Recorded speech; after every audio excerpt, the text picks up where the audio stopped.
Hey friends, new backdrop. Thought I would try the little raised balcony that we have here. I'm really doing it because Annalise is inside making a lot of noise, so I thought I would get a little privacy out here. But now that I brought you, this is a pretty cool backdrop. This might become my consistent video post for Houston.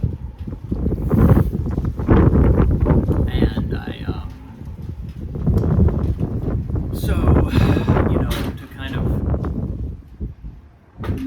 if I just kind of, I came out of rehearsal a short while ago.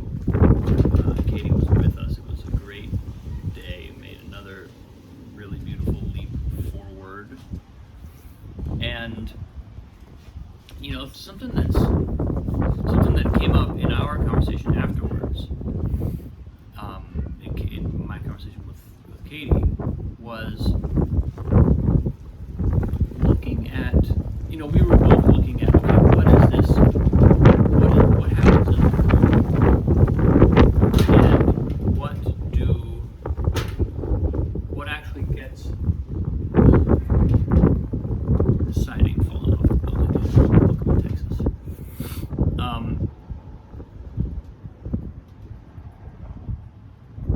What gets said in the room, and how is it received, right? And on one level, it's really interesting to kind of look at this, because there's something that we say at the very beginning of a process like this, where we essentially agree on certain ways of interacting. It's something that's kind of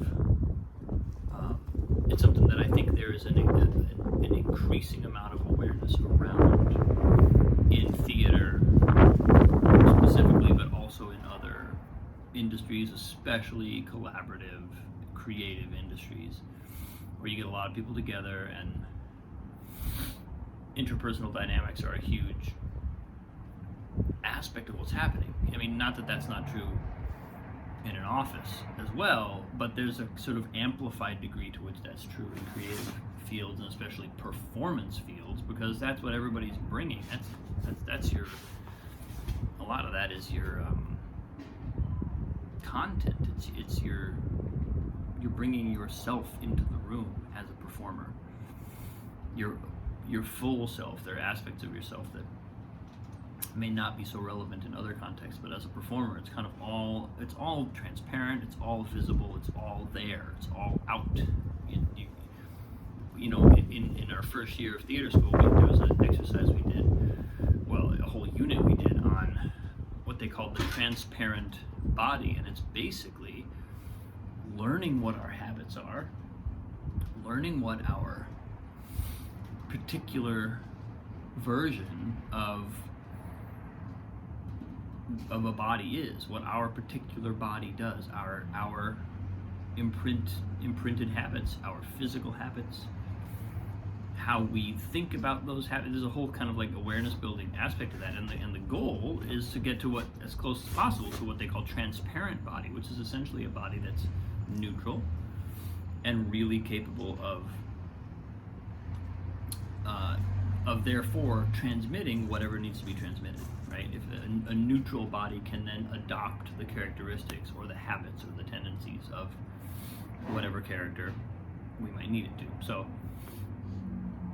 So all that so as a performance, though, obviously, we've been cast, we've gone through an audition, we look the part, we have to some degree embodied the part, and so there's an awareness around how we then interact with each other and what gets said and how that gets received. And there's I think a well-intentioned and it's a good impulse to sort of develop some awareness around that, and to be really, to make space for that to happen, and also make space for that to affect other people in ways that they might not be able to predict, and to create a sense of everybody's safety is our first priority. So I'm recapping a lot of this, but my point in that is to say that Kitty and I were kind of talking about that after rehearsal, like what gets said in the room and how does it affect people, and what do you do with that? And there's a way that something came through for me that I found really powerful, which basically amounts to, it's funny because one of the things we say in the initial in articulating this awareness we have around how we affect each other, one of the things we say is we understand that the intention with which our comments are made isn't always the same as the way that they are received. In other words, making room for someone to be either offended or triggered or whatever, but for our words and our actions and our interactions to have an effect that we're not, that we didn't anticipate, And I think in a healthy company, there's also space for that to happen, and then to kind of absorb that and manage that, deal with that, be sensitive to each other, work it out. But what came through for me today was this sense of, that's true, and that's important to remember. We want to make sure that we are always aware of what I'm saying and how I'm saying it might have an effect that I didn't intend. And ultimately, there's an even deeper sense in which it's really important just to enter the space with the intention we have and allow that to speak through us, allow ourselves permission to do and say whatever we need to say, and then see if there's anything we want to adjust. In other words, we don't want to get restricted by this feeling of, because this could have an effect on someone that I don't know, so I'm going to then be extra cautious. Well, now I'm being cautious. Now I'm not being as deeply true as I might be, and now I'm not necessarily being deeply true to myself because I'm being cautious around, well, what's the effect I'm going to have? Well, now when I say something, it's almost like our own intention gets muddied, and our own sense of our own intention can get muddied. And so this is kind of what the conversation we were having was kind of leading me to this place where I was almost feeling like what the impulse that was coming through was, there's another level on which we simply have to trust that how we, if we engage with deep and committed intention, we have to trust that whether or not it is immediately received that way, that's what we are contributing. It's an interesting. Because otherwise, like I said, we get into hedging, and we get into a kind of game of being careful that I don't think takes us in the direction that we want to go. I don't think it takes us towards either honesty and clarity or reciprocity and sharing. It takes us kind of away from both those things, because first we're afraid of the effect we might have, and then we're editing and evaluating, and it puts us in editor brain quickly. And so there's a kind of in a lot of ways I'm articulating something that I've felt around this conversation for a while, which is that we have to just kind of allow ourselves to be honest. And I think in a company or a group of people, whether we're talking about a theater company, or whether we're talking about just a group of people, or a conference, or a business, whatever, if we have a healthy dynamic, then we will make space for everyone to make their particular kind of mistake, right? We will make space for people to do things imperfectly in whatever way they do them imperfectly.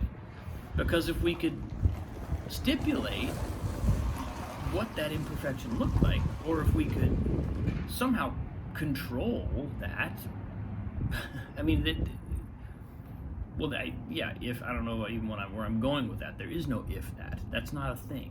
You know what? We can't control the ways in which we are going to misstep. That's part of the point. We have to have permission to misstep. And I think that's something that, at least in my the way I kind of see all this, I feel like I'm trying to I'm building out my awareness of the kind of culture that I'm trying to create, which is one where people are free to be themselves, and they're free to say things that might be offensive or that might be taken the wrong way. And it's obviously nobody's encouraging, bullying or harassment, but there's a sense of like that we can play around as the human beings we are with the limitations that we have and make whatever mistakes we need to make, and that's not, that we're not going to be cast out for that. We're not going to be punished for that. That is actually part of the shared agreement. Coming back to my larger sense of what creative work is about overall, which is this deep healing. Every single human being brings something into the room that they need to heal. Well, you gotta have room to you gotta have room to make those mistakes. You gotta have room to be imperfect in your own particular way. And so so Katie and I we're discussing that a bit, and just navigating, looking at how we operate in the room and how we might operate in the room, and how we even construe the purpose in the room, how we construe the proper way of engaging. And for me anyway, that includes this sense of we're also allowed to make mistakes. We're allowed to step outside the bounds. We're allowed to fall flat on our face, right? I mean, we're